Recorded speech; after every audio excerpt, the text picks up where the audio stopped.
They stood in front of everyone at the reunion, wine glasses raised, grins stretching wide.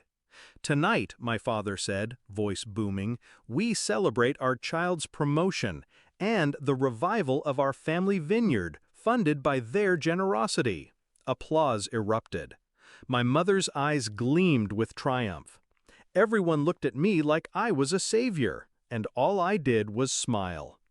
The vineyard was their dream, their pride, their obsession, but it was also their curse. Years of debt, poor choices, nights where the lights flickered off because bills went unpaid. And through it all, I was the afterthought.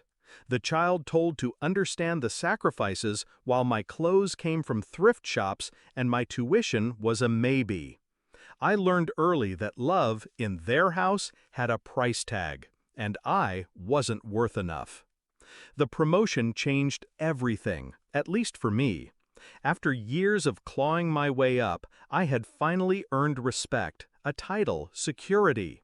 I expected congratulations, maybe pride.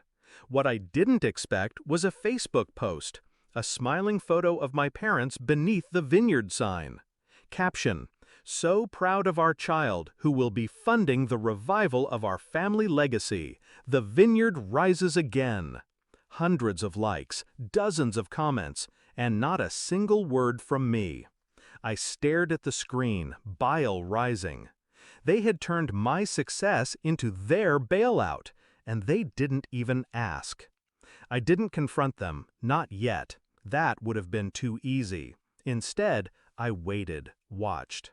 Every time a cousin messaged congratulations, every time an old neighbor sent me thank you notes, every time my parents called, voices dripping with excitement, talking about renovations and equipment I hadn't agreed to fund, the anger sharpened into clarity.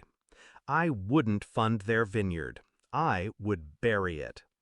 I began moving in silence. Step 1, secure my own dream, a mountain cabin, isolated, quiet, mine, paid in cash, the kind of investment no one could twist or leech from me.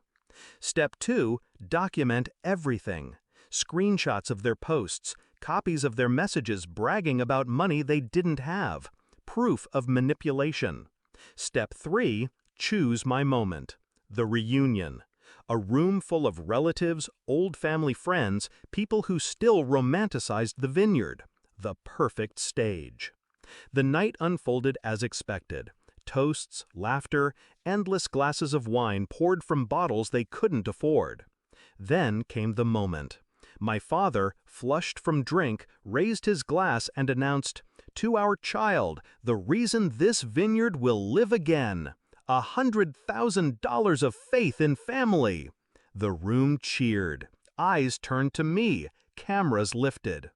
I reached into my bag and pulled out an envelope.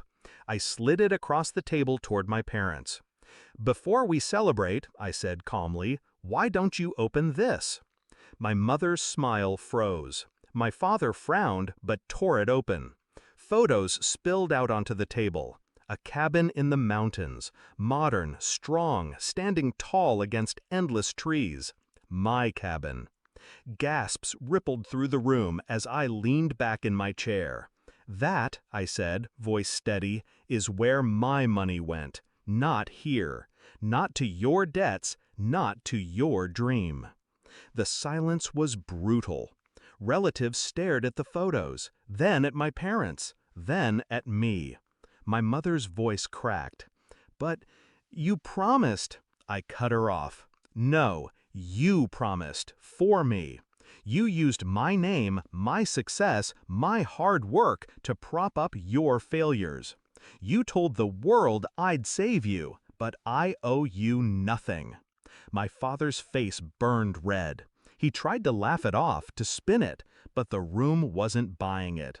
They all saw the truth laid bare on the table. Parents who gambled their child's life for their vineyard. And a child who had finally cut the cord. I stood, left the photos behind, and walked out. The echo of whispers followed me, sympathy for me, shame for them. My phone buzzed all night. calls from my mother, messages from my father, pleas from my siblings. I didn't answer. The only sound I wanted was the crackle of the fireplace in my cabin, the wind through the trees, the quiet I had bought for myself. The reflection.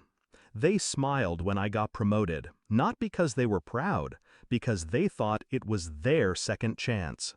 But their vineyard will rot, their debts will drown them, and they will know, with every empty glass, with every crumbling wall, that the one person they relied on chose freedom over family.